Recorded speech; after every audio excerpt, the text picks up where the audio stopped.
Welcome to the Soulish Podcast. My name is Whitney Apke, and I am your host. I'm so excited that you are here to listen to my new podcast series, Soulish. Here, I'll be talking all about the ish of our souls. The ish being negative thought patterns, blockages, challenges, but also the victories, aha moments, and breakthroughs we experience in our mind, emotions, and will. We'll dive deep and talk about everything in between, of course. I'm excited to share my experiences and thoughts, as well as bring on guests who can help us make the connections between our spirit, soul, and body. It's my desire to uplift, encourage, and inspire you in each podcast.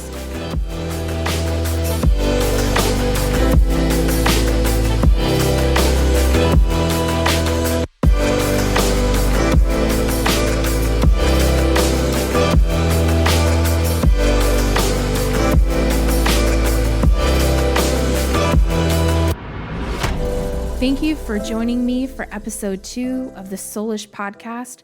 I am so excited to dive a little bit deeper today into a topic that I think is super relevant for all of us right now going through COVID-19, the pandemic, self-quarantining, social distancing. These are all things that were super foreign to us before 3 months ago.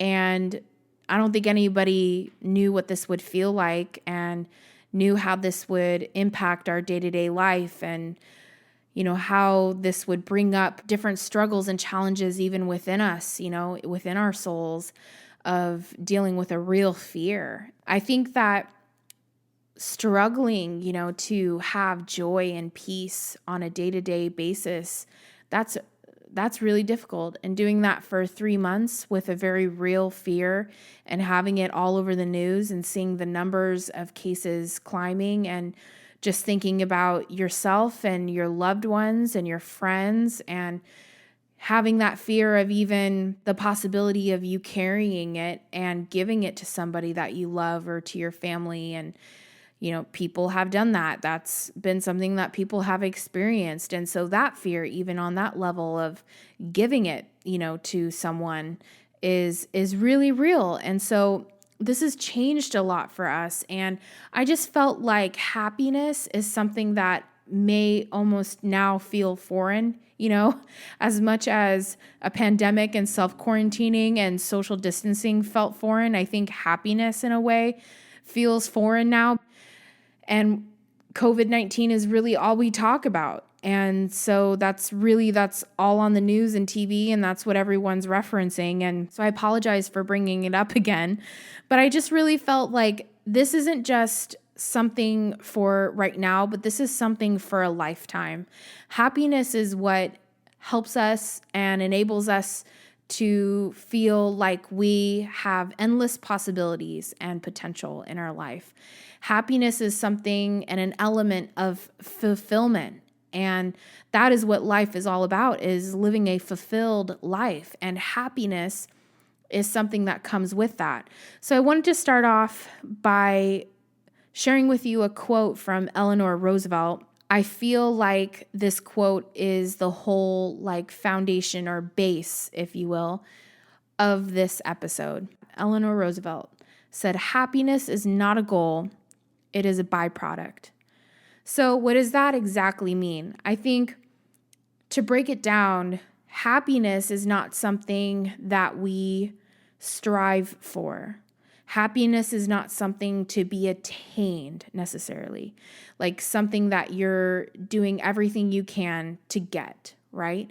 Happiness should be a byproduct of how you're living your life, your thought life, your emotional life, the actual choices that you're making for your life.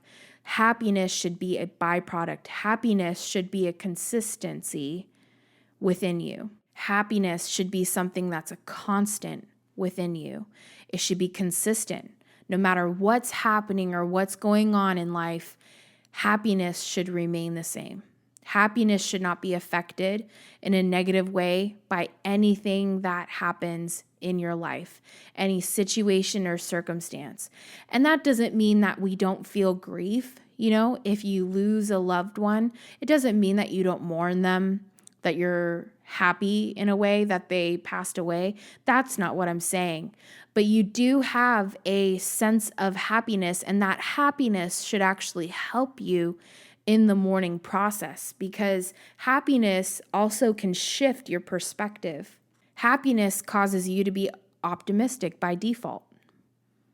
So when you lose someone or something really bad happens, yes, you feel the loss of that. Yes, you feel the weight of that, for sure. For sure, pain is real, and there's nothing wrong with feeling pain.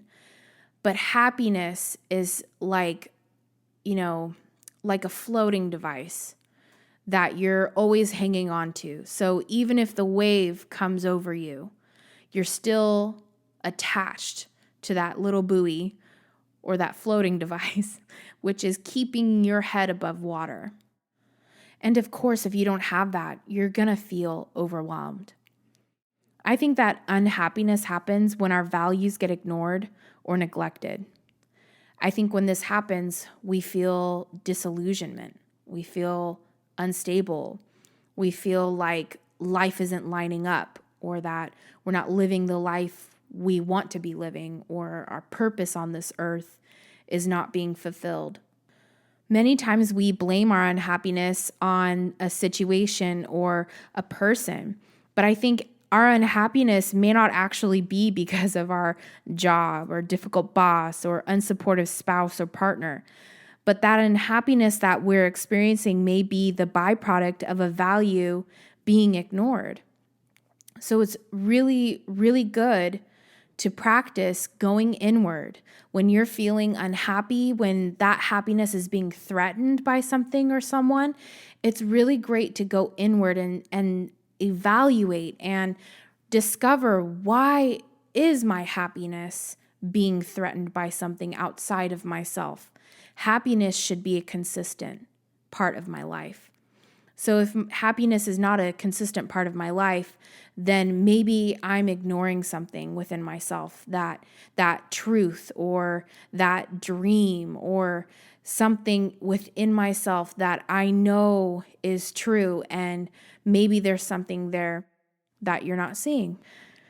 I really think that these 3 practices of happiness will help you to go inward, will help you to check yourself, that they'll help you to realign and ground yourself again when things happen.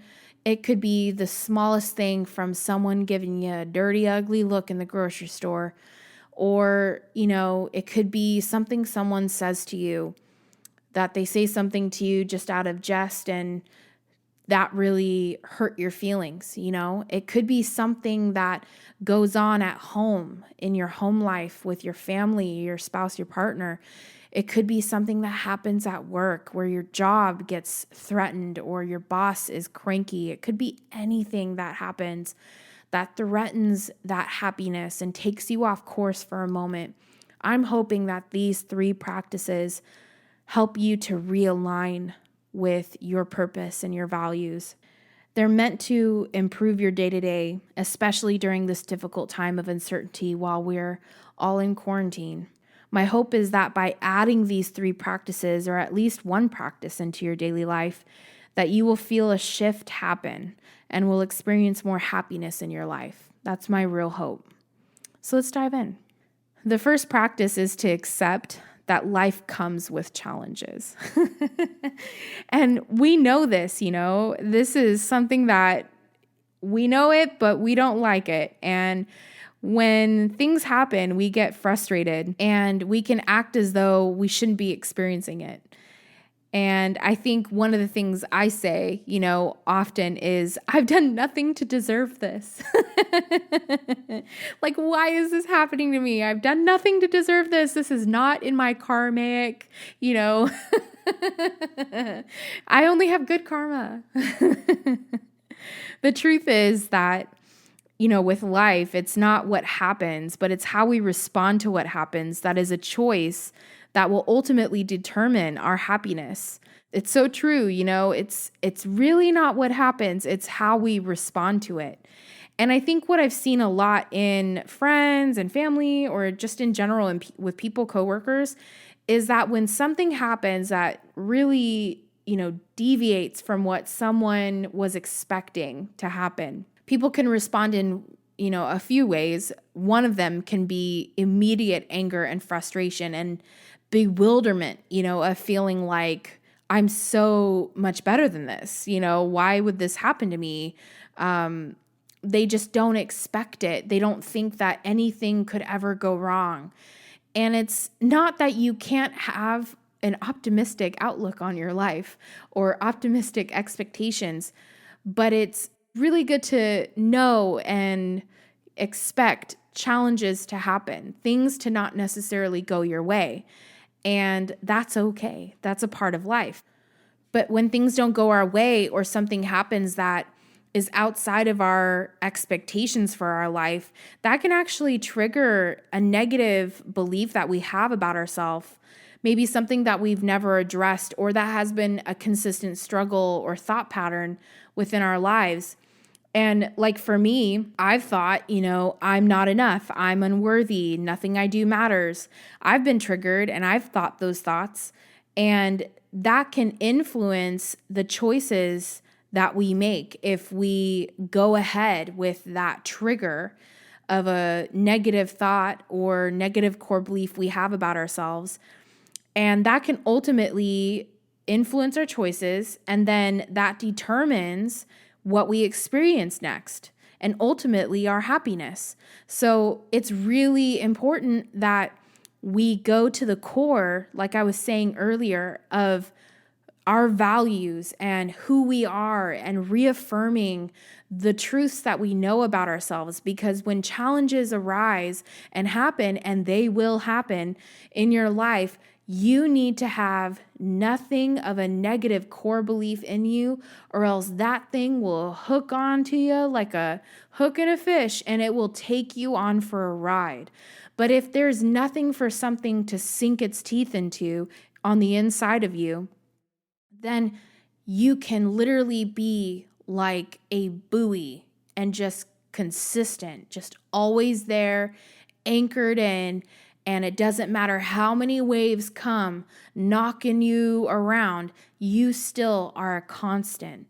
You still remain the same. You know who you are. You know what you want to do in your life. You know what you're passionate about. You know who you are. Bottom line, you know who you are and what you're worth, and you know your value. And so then nothing can touch you. Nothing can keep you from living life and enjoying life. So I think if we accept that life comes with challenges, and we know that, and we don't allow life to determine our happiness, but we let our happiness determine our life, then our life will always be consistent, and happiness will be a byproduct. It will naturally occur in your life because it's a consistent part of your life, because you are grounded and you know who you are, and you know what you value, and you know what your life is about.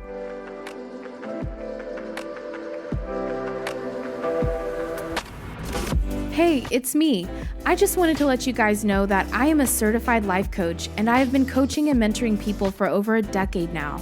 I specialize with issues of the soul, no surprise there, and can help you realign with your values and purpose, break free from emotional blockages and negative thought patterns, and you will feel motivated and encouraged to take the necessary steps to living a fulfilling life.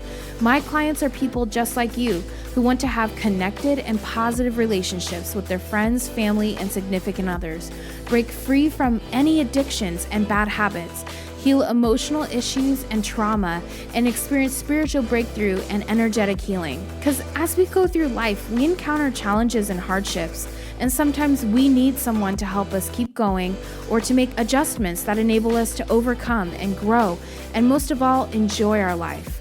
My sessions are designed so that you are completely free to address whatever you feel is most important. If you are interested in meeting with me one-on-one, then go to whitneyapke.com/coaching and sign up. Your first session is on me. Another cool quote that I'd like to share with you guys is from Marcus Aurelius. He said, "He who lives in harmony with himself lives in harmony with the universe." I think this is so true because people who are happy are not alarmed or easily frustrated when life doesn't work out how they expected. And so they live in harmony because they are living in harmony within themselves. So, of course, that translates outward, and to situations and circumstances. But it's not because that they are in harmony with themselves that things go perfectly all the time. Because to have that expectation is exactly the opposite of what practice number 1 is, which is to accept that challenges come with living life. But it's because they're in harmony with themselves that anything can happen. And that harmony is a consistency within them. So therefore, they are consistently living in harmony with everything that happens, good and bad. They are not troubled by it at all. I think of it this way: if something is unpleasant or negative or not in my favor, then it's just not worth my energy to stew over it, to get mad over it, to allow the emotions to run the show for that moment. I think it's better to breathe through emotions, whether that's anger, go take a walk, let it out. If you need to yell or, say something or whatever, then you say it. But I think that the main point is that you're not being ruled by your emotions in that moment. That the consistency within you actually defines how you respond.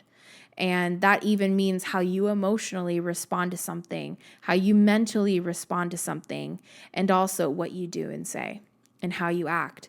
And it is a little sign, for yourself that when you are acting out and when all of a sudden you're doing things that are maybe out of character for you, maybe you're a little stressed, maybe you need to take a chill pill. Maybe you need to look inward and see what is it that is taking me over the edge, because this isn't me.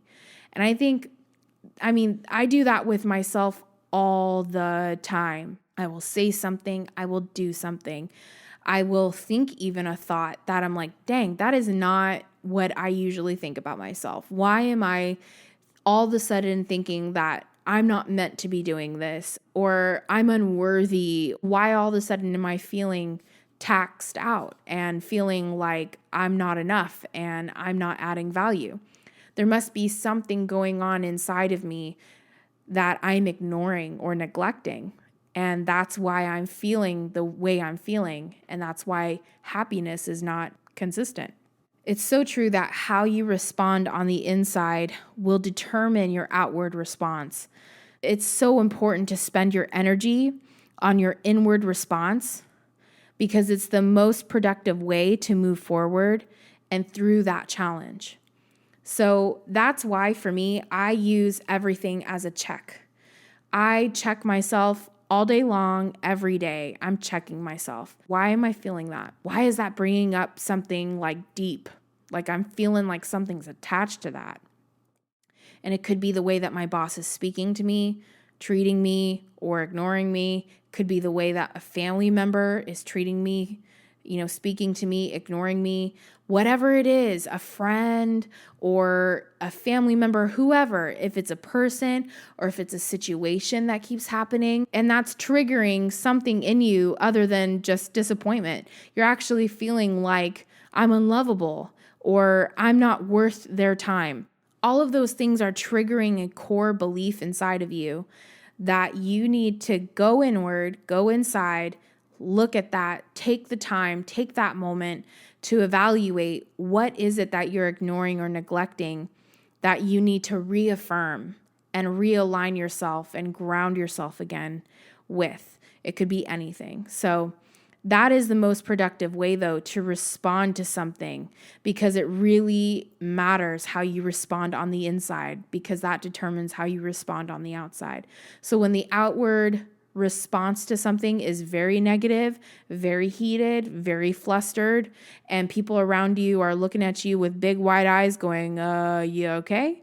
That's a good moment to maybe go inward and say, okay, I'm scaring people. So what's going on? What am I neglecting? What am I ignoring? Practice number 2 is don't allow yourself to be overwhelmed with negative thoughts. Buddha said, if a man can control his mind, he can find the way to enlightenment, and all wisdom and virtue will naturally come to him. I grew up with the saying of, so a man thinketh, so is he. And so I would always struggle with the fear of, gosh, I don't want to become what I'm thinking, but I can't stop thinking what I'm thinking because it's so my reality. The main thing with this is that I don't want you to think that negative thoughts are like not okay and you can't have one negative thought, because that's not the case. And it's not that you can't have negative feelings or negative emotions. It's just don't allow them to dominate who you are and dominate your soul. Don't allow them to become a definition of who you are. Only let those negative thoughts and feelings flow through you and out of you. Just let them wash through you, flow through you. Let it feel almost like an energy or like someone's pouring something over you. Let it flow through you and out of you like the wind. Just let it pass through you. Don't attach yourself to it. Don't allow it to attach itself to you. Don't hang on to it. Let it go. It's about not holding on, and it's about letting go. It's so important when you feel overwhelmed that you allow yourself to be in that moment and just breathe. I think when we push things away and we don't allow ourselves to go there for fear of what immense emotion and thoughts we will feel, when we push it away, we're just saving it for a rainy day. And that rainy day will come, and then you have more to deal with than that situation. And that situation now feels even bigger because you have all of this emotion and these thoughts that you stuffed down and stuffed away and said, not today, not right now. I have too much going on, or I can't handle that right now. And then that gets opened up like Pandora's box with the next situation or challenge or thing that happens. And that's why we explode. So it's so good and it's so healthy to feel the feels and think the thoughts. It's okay. There's nothing wrong with that. But what is harmful and what is negative and what really disrupts your consistency of happiness in your life is when you hang on to it or push it back. And then you don't allow it to flow through you and out of you. So I think that's the biggest thing, is to take a moment to let go of the negative thought and reaffirm your truth and value. It's so important to ground yourself. It's key to opening up your mind to the possibility, the potentiality. And it's so good in those moments to remind yourself that I am worthy, I am enough. What I do matters because I'm connected with all things, and therefore I am not limited or stuck, but I am pure potentiality. And that is something so good to just say to yourself when you're going through something, when something happens to you and it threatens you, it threatens who you are, it threatens your future. It's so good to ground yourself. It's such a key part of life. And remaining consistent is taking a moment, even walking away from something, from a situation. Lock yourself in that bathroom stall and just remind yourself that I'm worthy, I'm enough. What I do matters because I am connected with all things. And therefore, I am not limited or stuck, but am pure potentiality. And when we align and are grounded, when we ground ourselves in truth again, nothing can overwhelm us but gratitude and happiness. And I know that for a lot of us, when we're in a situation like we are now, you're like, oh, okay, sure. You're talking like way out there. That's not something that's my reality. And that's because it's a daily practice. Sometimes you don't feel like it. Sometimes you don't feel like doing it. Sometimes you just want to be in the moment and you just want to have it and you just want to express it. And sometimes you want to make that an issue, but it is a daily practice to ground yourself, to reaffirm yourself. And it is so important to remaining consistent and to have gratitude and happiness be a consistency within you. Practice number 3 is to practice being compassionate instead of critical. When I am in the car and I am making a U-turn and somebody is trying to make a right-hand turn while I am in the middle of making my U-turn, and they don't look at me, and then right when they're turning right and our cars are about to clash and I'm honking my horn to let them know to stop because I have the right of way, my light is green, their light is red, ooh, I get so mad. And I can't be critical of them, because maybe they just didn't see me and they're super busy and, they've left their kid at school on accident, and it could be anything.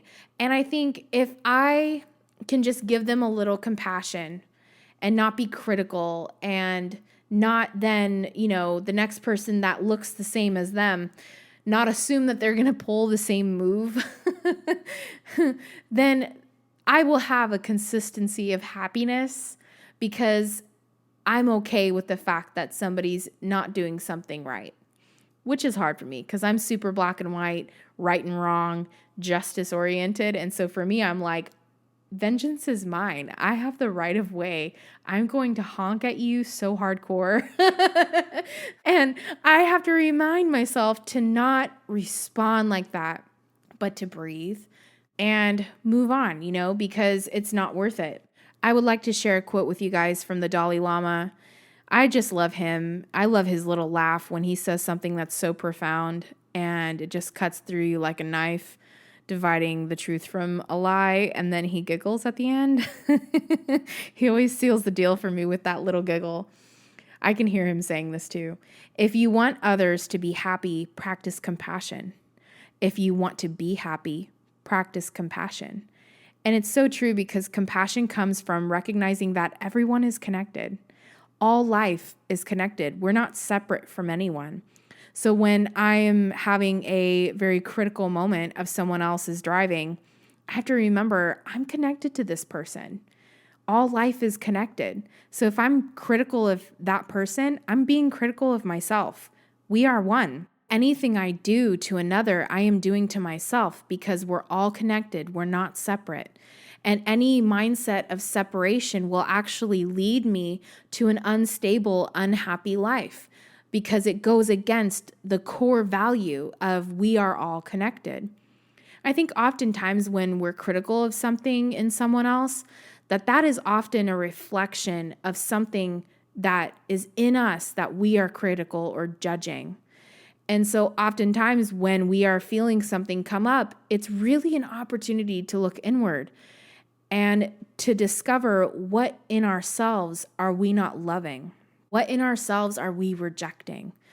And so it's really good to use that as an opportunity, not just to practice compassion and instead of being critical of other people, but to be compassionate towards yourself and not critical of yourself. I would like to end with this, and I hope that as we have talked about these 3 practices of happiness, of accepting that life comes with challenges, to not get overwhelmed with negative thoughts, and to practice being compassionate instead of critical, I hope that these practices really help you maintain that consistency day to day, that you're happy no matter what happens, that nothing can threaten who you are, what you're worth, and that you live a fulfilled, happy life.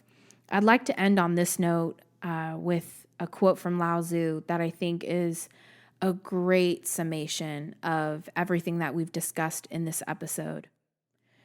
He said, "Be content with what you have. Rejoice in the way things are. When you realize there is nothing lacking, the world belongs to you."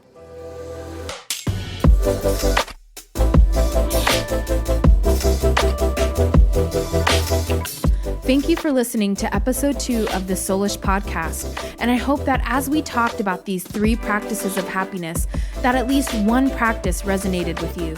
Don't forget to follow Soulish on Instagram and Facebook at I Am Soulish to join the community and to continue the conversation, and maybe share which practice you're going to do to stay happy no matter what happens.